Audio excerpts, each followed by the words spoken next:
have to adjust this. I'm a little bit of a shorty. My name is Pepper Hernandez. I look around and I see so many familiar faces, so many new people that I get to meet and be part of your journey if you choose.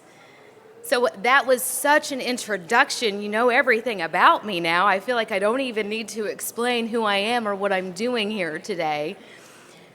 But what I am doing is I was asked to come to speak, jump to the chance, by the way, because I love you ladies, to come to speak about how cannabis is feminine and how that feminine energy is so mothering to us, to many of us. Actually, if you've ever even used cannabis in any way, shape, or form, you know how mothering she can be. And so we're going to talk about, very specifically, 3 different compartmentalizations, because when they said the plant as a mother, what a broad question, right? And so I spoke to, in the last couple weeks, I spoke to farmers, and I spoke to patients, and I spoke to clients, and they all gave me a different answer. So I've done my research. But for me to express what feminine plant is, we're going to start just at the basics, because there's some people here, some of those people who may not have been farmers, but then there's some really, really amazing 4th-gen farmers here too. So I'm trying to encompass all of that. But for those people who know absolutely nothing about cannabis, the basics, the technicality is that cannabis is actually female, or at least what we covet, right? What we want to find, what we want to smoke, what we want to love, that portion of her is female. So it starts way back when a seed is popped. You go about 4-6 weeks, depending on cultivar, and it shifts. The plant, if you watch it, it expresses to you exactly what it is and what it wants to become, right? So it goes one of 2 ways. One, you can see these pollen sacs, and you know immediately that that is a male. That is the job of that male. And if you're a farmer, if you are a cultivator, if you are a steward of this plant, you will pull that aside, right? You will take that male aside. You'll give it its own life. It has its own life. It can, go on to create pollen. You can juice that thing. You can harvest it, make tea out of the roots. There's a lot of things you can do with it. A lot of people just toss them, and that's not necessarily needed. You could do something with them. Just get them far away from your female plants if you have another journey for the female plant. Now, the female plant has stigma. You see these little hairs, receptive, ready for that pollen. But at that stage, that 4 to 6 week, it's not receiving yet, but you know what that journey is. You know what her journey is. And so you can separate her, and you can cultivate her, and you can watch her, and you can see exactly what she needs. So what does she need? She needs water, she needs fresh air, she needs sun, and she needs organic plant material to help her become the best version of herself, right? That's how that works. Much like humans, honestly. I have a story to tell you in a moment that comes back around to that, by the way. That's the technicalities of cannabis. Now, once we've separated and we see that this is a female plant and she is going to flower into what all of us want, right? You don't have to be a grower to know what you want. You know that that flower is what you want. It's sticky, smelly, sweet. It's amazing. It draws you to it. You know exactly what you're going to do with that flower when you get that, right? If you don't, I'm going to tell you. Because there are 3 things, moving from the technicality more into the use. How does she want to be used? How do I use her? How do I inspire my clients and cannabis medical patients to use her? 3 different ways that I love so very much. First is the flower. Once she's ready, we dry her, we cure her, we look at her, tell her how much we love her, just like we would a child or a lover. And then we can dry her when she's ready. We can crumble her. We can put her in a little spliff, which is one of my favorite things to do. But we can smoke her in that way. Past that, there's all sorts of other options. And in being a cannabis therapy consultant, I highly suggest you to stay with sun-grown, organic, outdoor flower, period. Remember that through the rest of this conversation, so I don't have to keep pinpointing that back, okay? Once we've gotten to the point of smoking her as a flower and enjoying her, she can take us on many journeys, mentally, right? Emotionally. She is that mother. She shows you the things that you may have been avoiding. She makes you have the time. She asks you to take out the time to really be introspective, to really be one with her. And most of us do. If we're in love with it as much as possible, then you know what I'm talking about. And that alone is so healing. That right there alone is so healing. Just being able to be present with yourself and hearing your own inner dialogue and having her auto-correct you, that's pretty damn healing, if you ask me.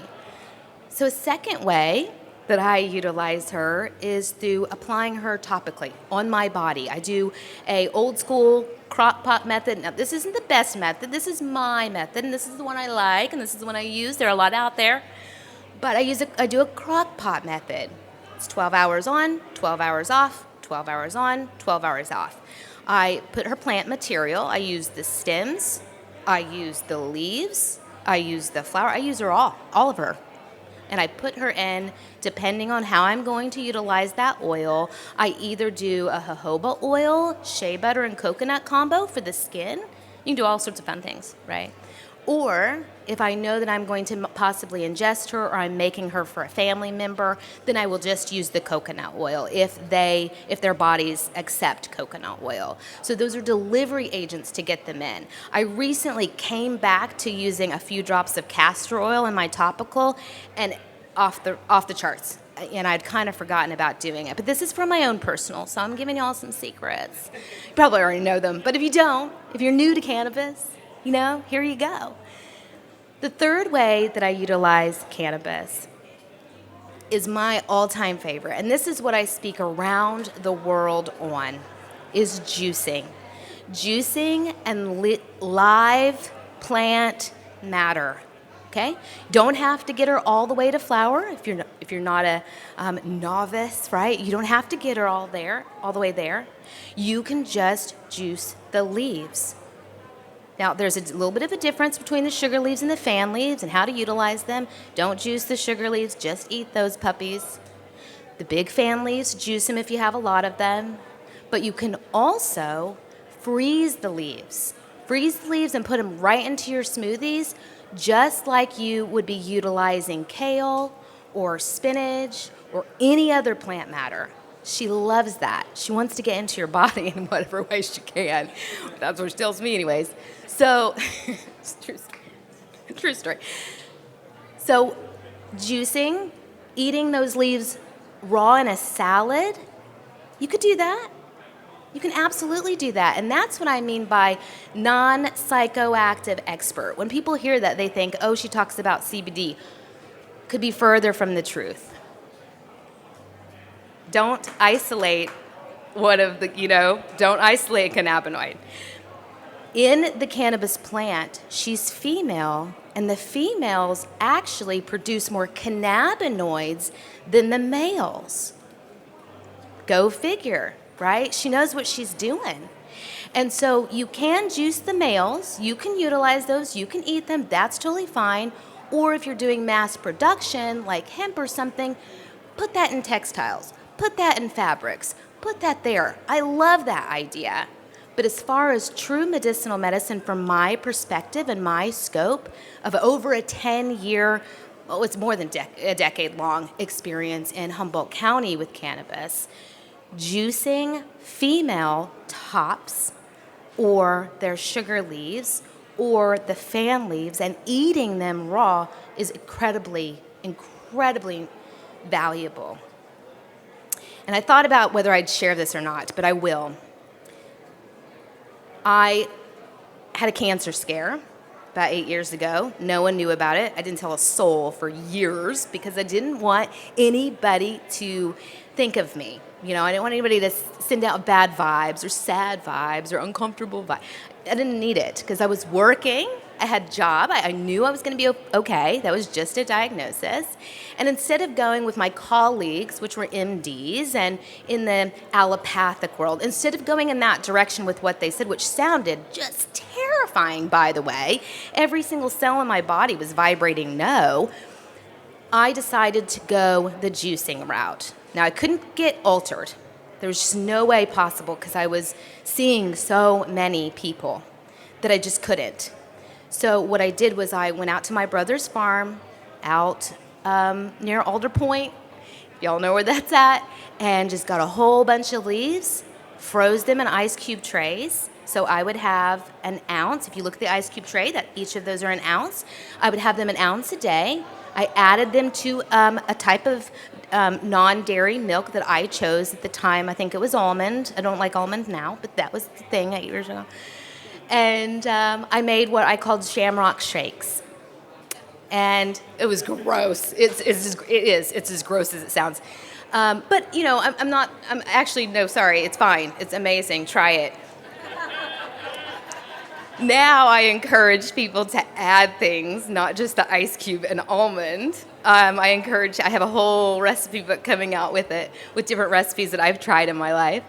But anyhow, with that all being said, I no longer have any kind of issues like that, and I've helped people all over the world, and I'm so incredibly grateful for her.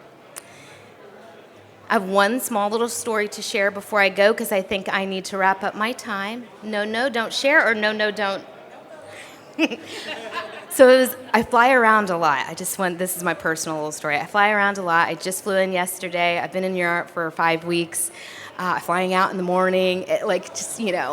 Things are going, and I'm loving educating people. And I was in the air, and I heard the pilot say, because I thought, I wonder how far up I am. I need to get clarity on what I'm going to say tomorrow. What do these people need me to share with them? And the pilot said, 32,000 feet. I was like, oh shit, that's really high. You know, that's pretty high. I'm pretty high. And immediately she came in.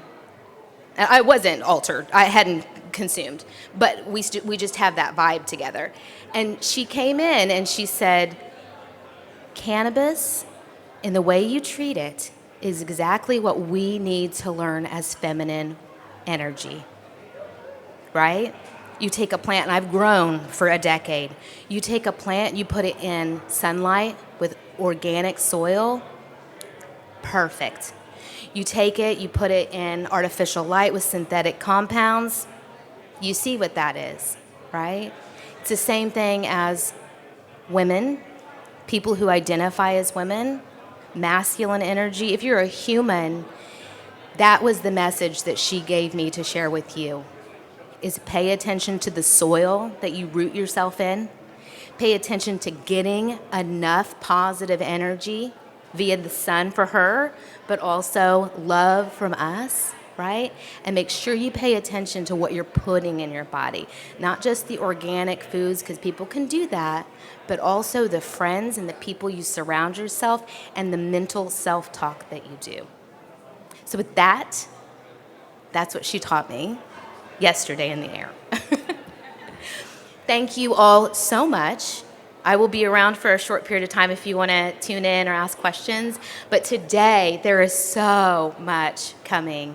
I appreciate you all. Oh, okay, great. Does anyone have questions? Okay, I guess no question. Yes, ma'am.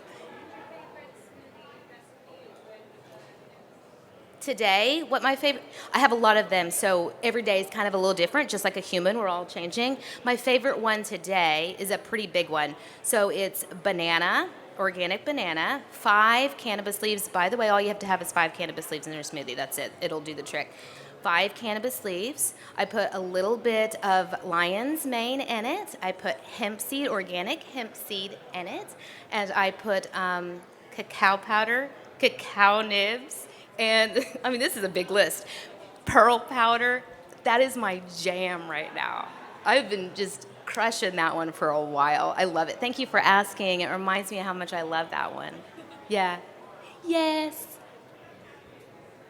Thank you so much, Dr. Hernandez. You know, such a wonderful woman spirit that's honoring and respecting the plant and the medicine that you share with people. So thank you so much. Thank Dr. Hernandez, when is your new book coming out and where can we look to purchase it at? Thank you. That's very kind of you. Non-prompted. That was very sweet. I have 2 books currently that just came out on 4/20, and they are, yeah, that was meant to be. No, I pushed it for that. They are the cannabis patient journals for our, I mean, it was just the public just wanted them, and they're only for our school. They're for, our students. But because the public and all of the clients and all the patients wanted them, now they're available for the public. That juicing and that juicing book is the one that you're talking about that I mentioned. That's going to be coming out at the end of the year. I've got a little secret tour that I'm doing that's going to be juicing, and that's going to just be a fun little book that I could to bring along. So I'll let you know, though. But yeah, follow me on social media platforms to find it. Thank you for your support. Thank you so much. Yeah. Thank you all. Oh, Patty. Yeah, can't miss Patty. Yeah. One more. Third time's a charm, right? I just want you to, for the audience, because it's such an amazing platform and it's such a gift that you're giving to community, that maybe you could just tell us a little bit about how to follow you and the school on Clubhouse, because that has some amazing content and conversations taking place there, and I would love that people would be aware of that. Thank you. Yeah, I'm putting out a lot of content all of the time, and it's completely compassion projects. So there's 2 podcasts. They're both out of Arcata, Humboldt County. You can find them. One's Quantum Alignment podcast, and the other is Humboldt Joint Discussions, where we just talk to farmers about the real deal. I love that one. That's so much fun to do. Both of you have been on them, I think. Yeah, you've been on it. And then we also do a Clubhouse, which is an interactive platform. I don't work for Clubhouse. I just love it and how it connects people. That is free to the public. You can get on. That's the Cannabis Holistic Institute on Clubhouse, or Dr. Pepper Hernandez over there. And then also through all other media platforms, it's Dr. Pepper Hernandez. My website is drpepperhernandez.com. And again, our school is the Cannabis Holistic Institute out of Humboldt County, which we love where we're at. So thank you all. I think that's it for the questions. Oh, no. Girl, you making me work today. She's like, no, I tried. I know you keep trying. No, you're so sweet. I love you. So I love your message, and I totally resonate with, educating people to seek out sun-grown and, organic where possible, where that's a designation. But it can be really hard for people to find that kind of cannabis. So I'm wondering, how do you advise people, especially, folks who have, and people who live in places with less access? It's a great question. I get it often, and it's very tricky to answer it. For my cannabis therapy patients, I typically connect them right with the farmer that I love and that I know that's doing the right thing. Honestly, I mean, that's just where it's at. And then what they want to do with that is what they want to do with that as far as leaves, because leaves are legal. The other thing is our school is very much patient, pro, home, grow, forward. That is every message that we have for our school. We're not supported by anybody. We don't, backing up a little bit. We are very much focused on teaching people how to grow their own, even if it's just one plant outside and eating that thing without it even going to flower, right? If hemp is something that's all you have, at least utilize that, right? But just getting people to start thinking about it. But when people are really serious and they've come to me for one-on-one advice, I connect them. That's the easiest answer. I mean, that's the truth, But we always support people for finding those local, organic, sun-grown farmers in their area or becoming one. That's it. Yeah. Any other questions? All right. geez Louise. It's not time's up yet, Dr. P. It's not time's up yet. Okay. I got a 30-minute mark over here, so I was rushing my stories. Hello. Hi. I was Hi. wondering if there is any nutritional degradation if I took the sugar leaves and maybe put them in the freezer for when the fresh is not available. No, that is exactly what I did. That is a great question. I don't know. Every plant's a little different. So your plant that you grew there and my plant that I grow, I don't know how that's going to break down. It depends on if you freeze them right away. But if you think about flash frozen bubble hash, right? That's amazing. By the way, I love supporting that. Tons of support for that. So it'd be very similar to that. I don't think it would break down. If you were in the most privileged people on the planet, if you have that question, right? Eat it, freeze it, do whatever you have to do to make sure that that gets into your body, okay? The reason why I say don't juice the sugar leaves and the tops is because you can just eat that right away. You might lose a lot of that in the juicing process. The juicing is more for the fan leaves. And someone who's growing a large amount, picking those, they know how to leaf, right? We've all leafed if we've lived here for long enough. They know how to do it. You know why to do it. The plant tells you it needs a little more sun here, it needs a little more oxygen here, those kind of things, and a little more breeze. So it depends on that. But I just eat it. Yeah, that's what I did whenever I had the cancer scare. So I juiced all the fan leaves. I put them in ice cube trays. I froze them.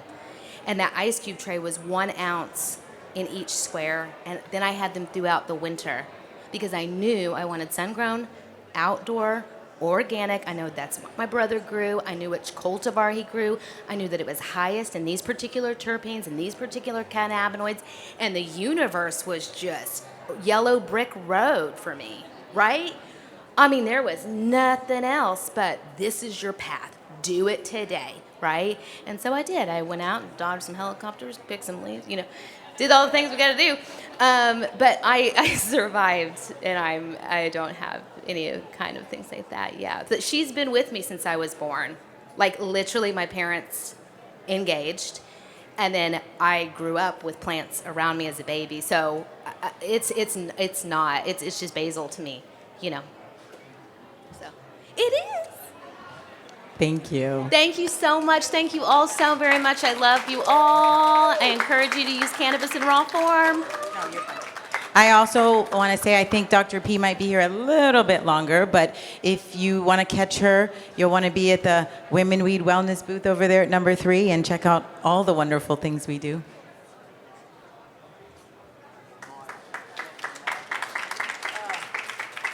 I could listen to her talk all day. No, keep going, keep going. I tried. I'm pretty good at that. There's something coming up next that brought us back here today that I already talked about, this magical relationship that began when I'm a teacher. That began when Chia and Patty asked me to join them on Moms Do Weed. But I want to talk a little more about how we did this today and how it was all made possible by the amazing support of our sponsors. So I would be remiss if I did not thank them from the stage and say Women Weed and Wellness is honored to be supported by Flower California Cannabis, a woman-owned flower cultivated here. Beautiful, amazing packaging. Go check them out at Women Weed and Wellness booth. Erin is over there and she can talk with you about the product.